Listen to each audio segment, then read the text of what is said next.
Hey everyone, Big Pauly back for a brand new, well, I wouldn't say movie review because everybody knows Avatar, yes, but it's mainly my reaction and my thoughts on the new IMAX 3D presentation that I've just been to see. Yes, I went to Cineworld IMAX. There we go, there's my ticket, Avatar in 3D. £6.70 for IMAX, which is brilliant price. I'm going to talk about it in a minute. First of all though, this is my first 3D laser IMAX presentation, and I was totally floored by it because I didn't know what to expect. I've only seen a handful of films at the IMAX, and I thought Jaws was impressive on the IMAX, but this is a different ballpark.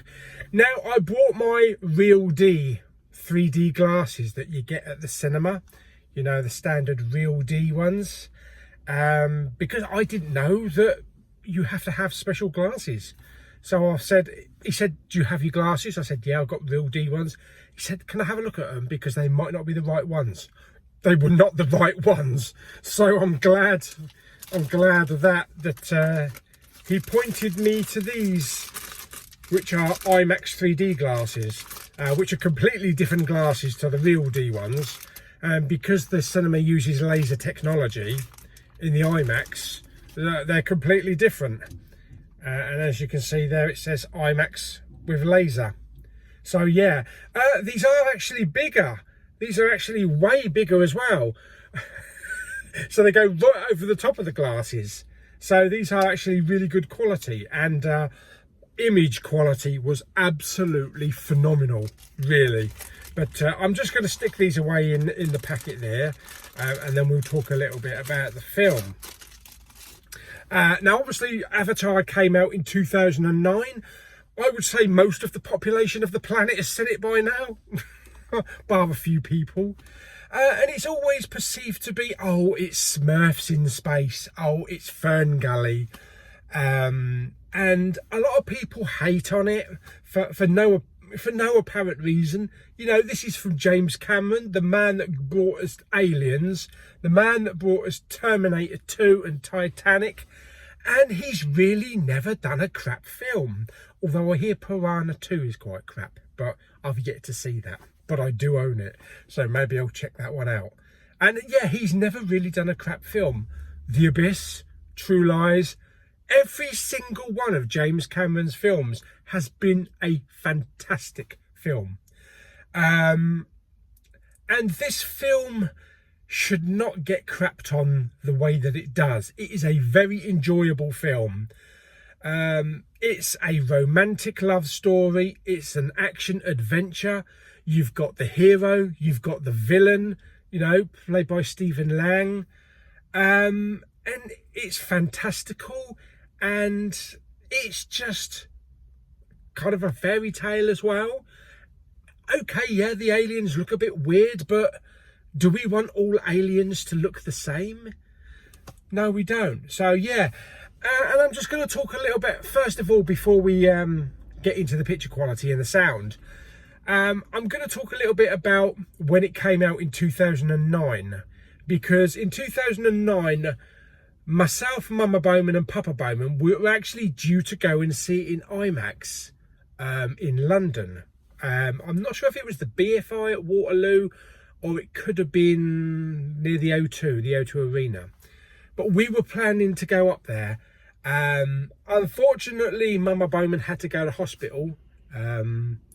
She came out a couple of days later, so it wasn't too serious at that time.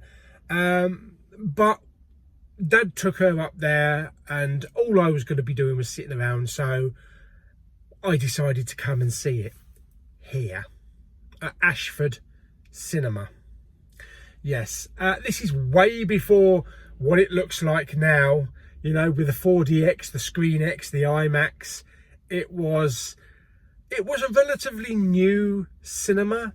I mean, it was 10 years old at the time of Avatar, but it was starting to show its wear and tear, and it was kind of dying out. And quite a few years after that, it kind of died out until the recent refurbishments and everything, which is now, it's just a spectacular cinema. Spectacular. I've yet to try the 4DX or the Screen X, but IMAX, holy shit. Yeah. So yeah, I came here and I was mind blown. You know, it was 3D, it was real D, and I came out and it was kind of a dark and kind of gloomy, miserable day when I came out. Pretty much like it is now. It's not sunny, and I was a little depressed when I came out of the cinema, because you've been wrapped up for nearly 3 hours in this beautiful world, you know, this world of Pandora with all these bright colours and ocean colours and greens and blues and all sorts of stuff. So it was very dull coming out, and I kind of felt that. I felt it was a little bit depressing coming back out to the, you know, coming back out to the world. Little did I know that many years later, namely today, I'd be going back to the exact same cinema to see the exact same film. Slightly different though, yes. I mean, if you'd gone back in time, if I'd gone back in time and I said to myself, Paul, it's 2009, in 2022, you're going to be coming here and you're going to be watching Avatar in 3D. I wouldn't have known what to make of it, seriously. It would have been so weird. Yeah, but I'm getting the same reaction again coming out. You know, it's kind of dull. Everything is kind of dull. There's no brightness to it. So, yeah, that's a funny little story there about, you know, when Avatar came out. I do own the 3D. I've always said the only way to watch this film is in 3D. I really don't give a shit about a 4K if it comes out. Unless they can do 4K in 3D, which I think they're getting close to. Yeah, 3D has always been the way to watch this film. It's always been the way that I watch this film. I don't bother watching any other version. But I know there is an extended version as well.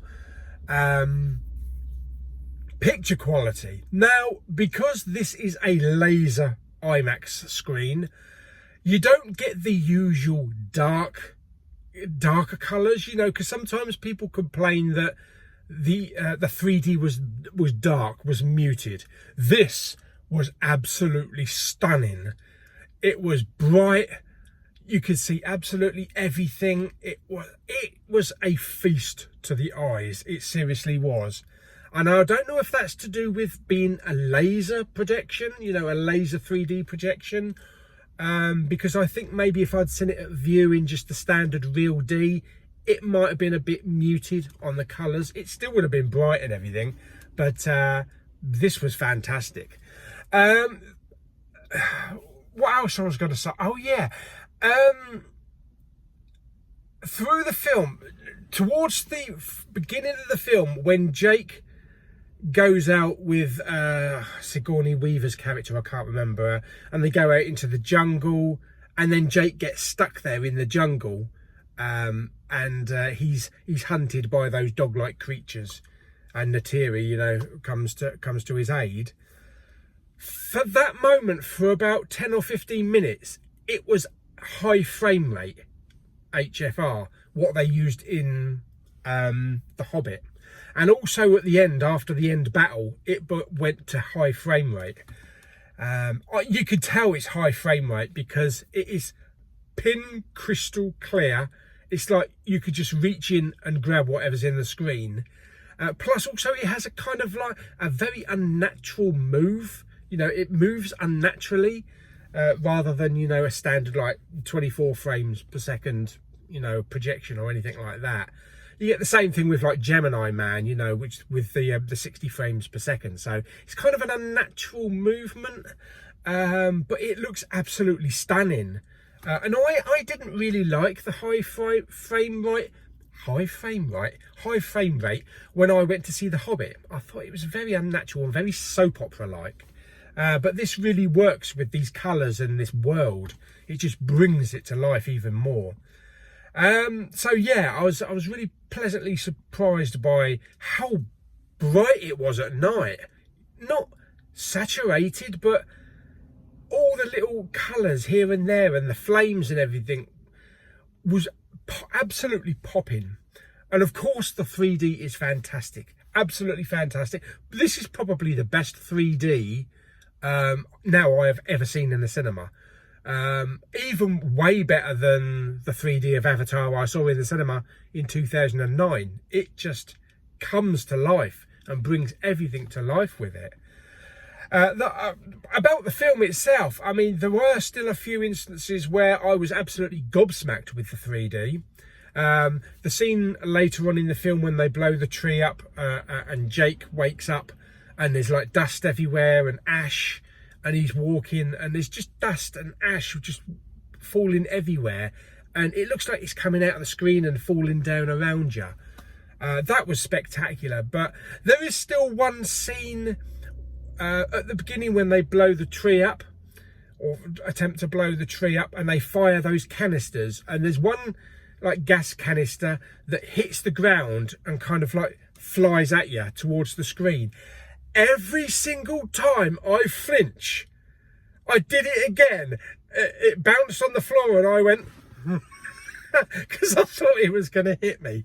So that is the magic of 3D. That really is the magic of 3D. And this wasn't screen piercing every time. That's the thing. You have to have balance. It's not all about gimmicks about, oh, let me poke that through the screen. It's about depth, and it's about you entering the 3D world and making you feel like you're actually in this world. And that's the balance. And that's what James Cameron has done perfectly with his 3D recreations. Even his post-conversion of Titanic is fantastic. And there are some great scenes in films that really do work with poke-out moments. I believe I think it was probably either Force Awakens or The Last Jedi, where the front of the ship was like coming right out of the screen. I still remember that. But yeah, I absolutely love 3D. I am a 3D connoisseur. I absolutely do love 3D. I know a lot of people are like, oh no, it's gone. You know, that it's a gimmick. Its time is gone. Yes, it's dumbed down. There are still 3D releases being released, but the main problem was that they never did it how James Cameron wanted it to be done. Most of them were post-conversion because of the price, you know, to film them, and they were never properly converted. And that's been the main problem. But there have been some really good standout 3D movies over the last, you know, however many years, including The Force Awakens. And I still remember that scene between Rey and Kylo at the end in the jungle. Well, you know, in the forest, in the dark. That is a great example of fantastic used 3D. So yeah, so I'm not shitting all over 3D. I never have. For my point of view, 3D will always be there for me. I have an extensive 3D Blu-ray collection, you know, that I watch through my Optoma projector, and it looks fantastic. The sound in here was absolutely incredible. The best I've ever heard this. Crystal clear, pinpoint crystal clear. Sounds going all around you, you know, the forest sounds, squirking of creatures, rustling of like bits of grass and shit and stuff like that, missiles flying past you, bullets ricocheting. So yeah, I can't say that I've ever heard Avatar like this before. So it's not only the picture that they've addressed, but it's also the sound that they've maybe remixed as well. and pushed it up a notch. What I will say is that please don't take babies to the cinema.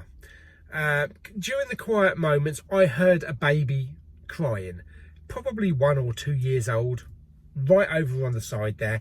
Didn't distract during the film because the film was so loud. It probably burst the baby's eardrums. But it shouldn't take babies to screens like this, especially in IMAX, because you know how loud they can be. But anyway, that's just a little niggle. But yeah, so I absolutely loved it. Had a great time. It was like watching it for the first time again.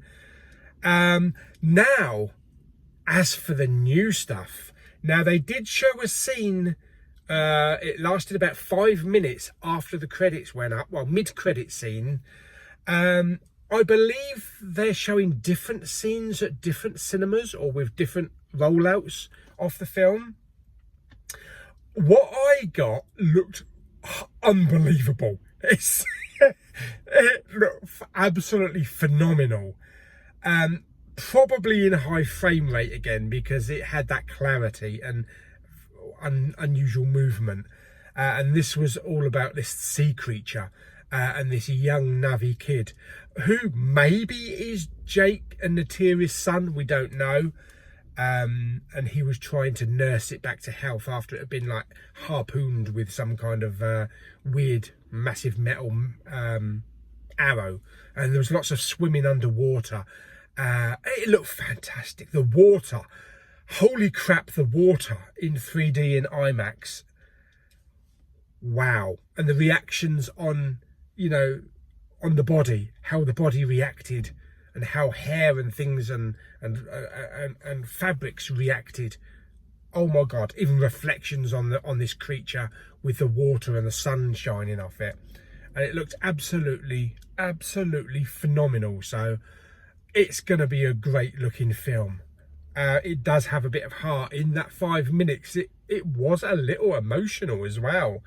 So I think we're gonna get a really great Avatar 2 film, you know, The Way of Water. One of the main things I was worried about was the James Horner, you know, because James Horner produced such an iconic score for the first film, and we're not getting that magic.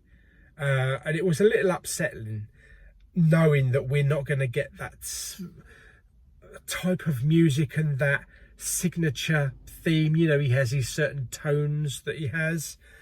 But I believe the music that they played with this clip is from the new film, and it sounds good. It sounds bloody good.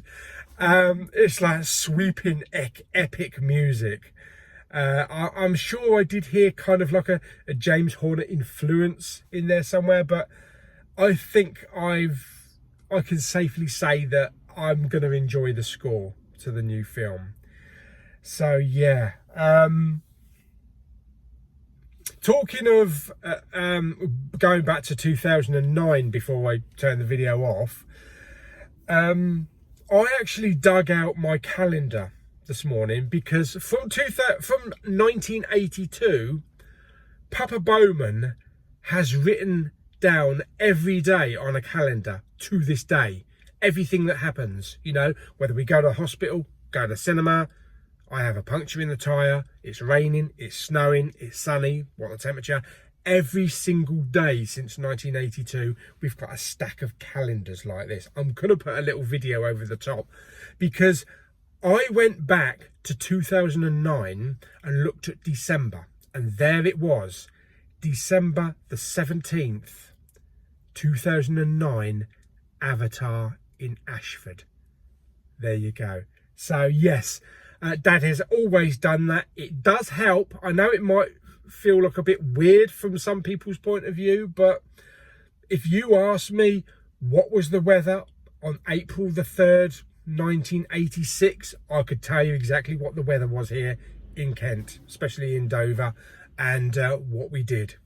So there, might feel a bit weird, but it's worked. It's worked for us over the years. We could always pinpoint where we're going and what we've done over the decades. So yeah, and I will continue that definitely. And I just need to buy 2023's calendar now so we can start. So yeah, so that is it. That is my little thoughts. Well, not so much a little, it's nearly 20 minutes. But I had a lot to say. That's my thoughts on Avatar IMAX 3D laser presentation. Totally stunning. The best it's ever gonna look or sound. I can't imagine it ever beating this. If you do have an IMAX with a laser presentation in 3D, then please go and see it, because it is like a brand new film. It is like seeing it for the first time, and totally blew me away again after how many times. I mean, so far as rating the film, I'm just going to give it a 10. I'm giving it a 10 out of 10. It has everything that I want for a film. You know, everything that I've covered earlier in the video, so much as adventure and romance and action adventure and great acting. It's just a 10. It's just one of my favourite James Cameron films, and I just love watching it. So there we go. So there we go. That is my thoughts on Avatar. Yes, 2009 to 2022. Yes, that is my thoughts on Avatar today. So I hope you enjoyed the video. I hope it helped you with a bit of knowledge of what this presentation is going to be like, because it's only running for about 2 weeks, I believe. It's probably going to make another couple of 100 million. So I believe it's something like 2.8 something million at the moment. So I can see this actually pushing past 3 billion. 2.8 billion, I meant. Yes, I can see this pushing past maybe 3 billion come Christmas. But, wow, shit in hell. Yeah, I can't believe it's made that much money. Holy crap. So we look forward to Avatar, The Way of Water. And then the next ones after that, right up till 2028. And maybe then we'll be avatared out. So I hope you enjoyed the video. Like it by giving it some thumbs up. Don't forget to subscribe, comment and share. And I'll see you on Pandora.